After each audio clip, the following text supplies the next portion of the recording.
Is Game Pass sustainable? I wanted to really know how many of those 34 million subscribers that Sarah Bond said are Ultimate members, are PC people, are core, whatever. You know, with so many studios at Xbox now, especially with Activision, is that profitable to keep Game Pass going? They just raised the prices, and a lot of people are unsubscribing, I'm sure.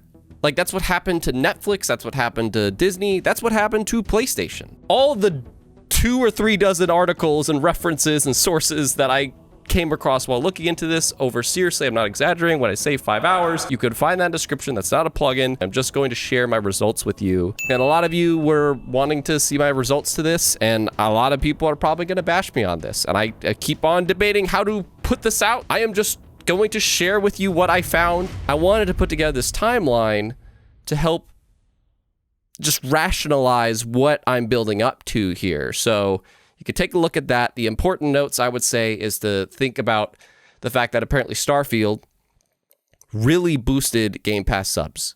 When that came out, that was apparently the most subscribers they have added in a single day. So that will be important for when Call of Duty Black Ops 6 comes out. We have leaked documents that kind of show maybe some ratios. We also have things about fiscal earnings that analysts that are way smarter than you and me looked into, and even some people that have fair reason to forecast, what things are about the ratio of subscribers.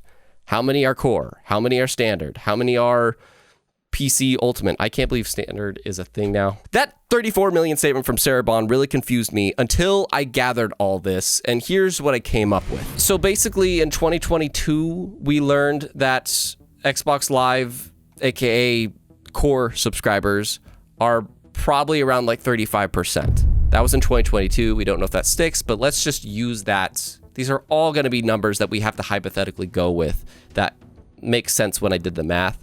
So 2022, 35% core members. 2023, 55% were Ultimate.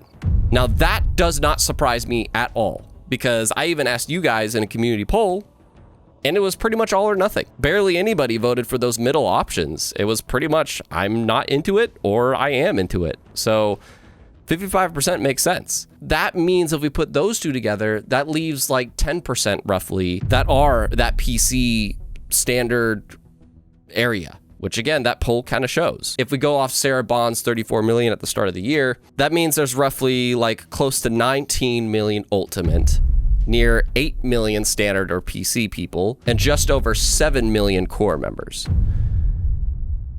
So, it's safe to say, even if people are unsubscribing now, they will come back and they will get those numbers by the end of the year with Call of Duty and everything. So let's just stick with these for now, though. And when I did the math on that I will probably just pop up a graphic on screen here to show how that works, it came to Game Pass generating over $500 million a month, aka over $6 billion a year.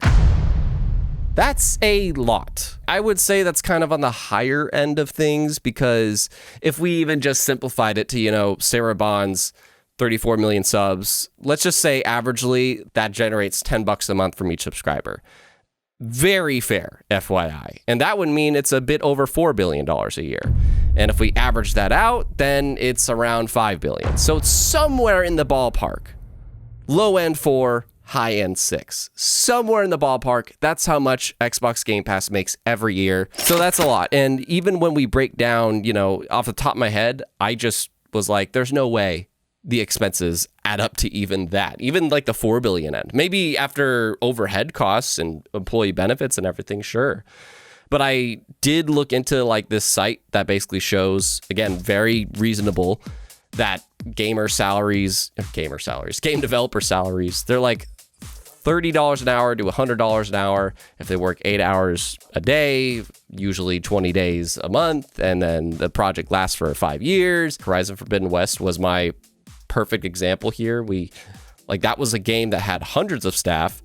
It was made for $212 million.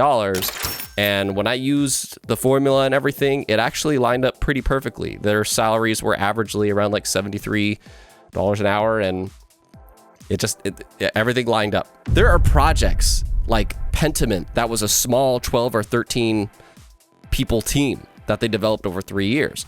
There's games like Psychonauts and Wasteland 3 from Xbox that were like crowdfunded games at first that they were doing for like 3 to 10 or something million, but they, you know, like what I'm saying is not every game is going to be like Starfield, which apparently I learned through this. I don't know if you knew this, but like that is the most expensive game apparently Bethesda has ever produced at over $200 million.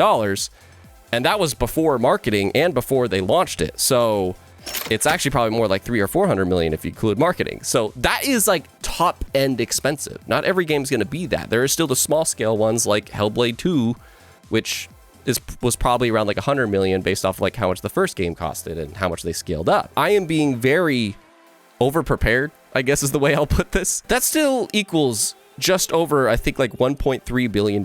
If each of those studios had a $250 million budget to produce some AAA game over 5 years with like hundreds of staff, that is not going to be each of these studios, but just on the high end,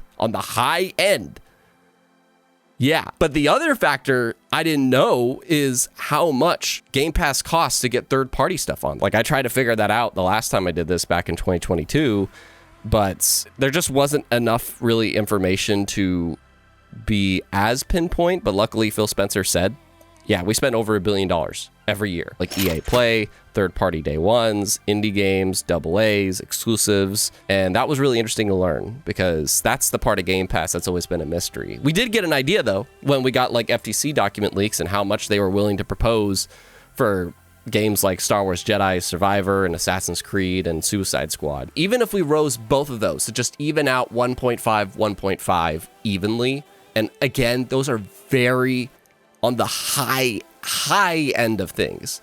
That still means Game Pass comes out with over $1 billion on the low end and over $3 billion on the high end.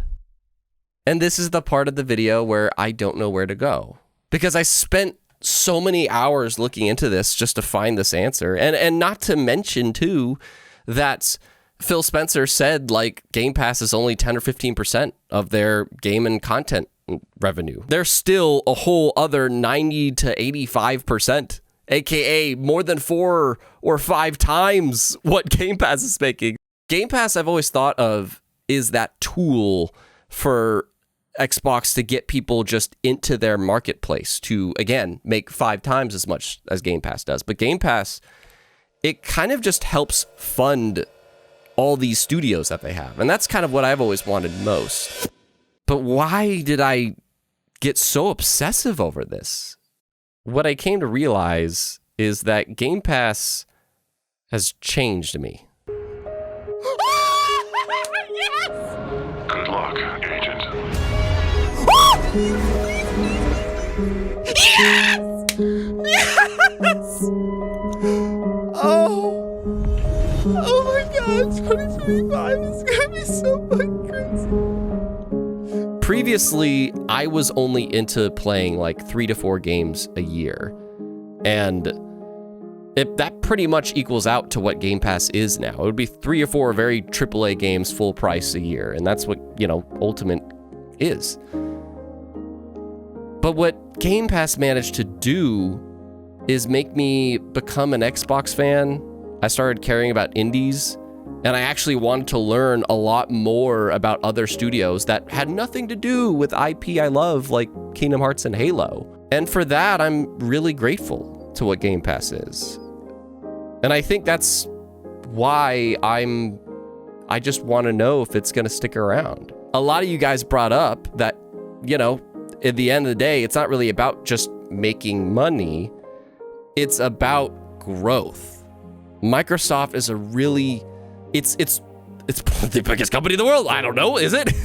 And so many people invest in it, so they have to show growth to investors. And if that's not happening, that's what this whole thing made me realize is like, I care about Game Pass because I want to keep experiencing games that I would not have tried before. I don't want to limit myself to just things that I have the initial investment in, or people are all like jump on the hype bandwagon about. Like Go Mecha Ball kicked off my year with Game Pass in such a good way.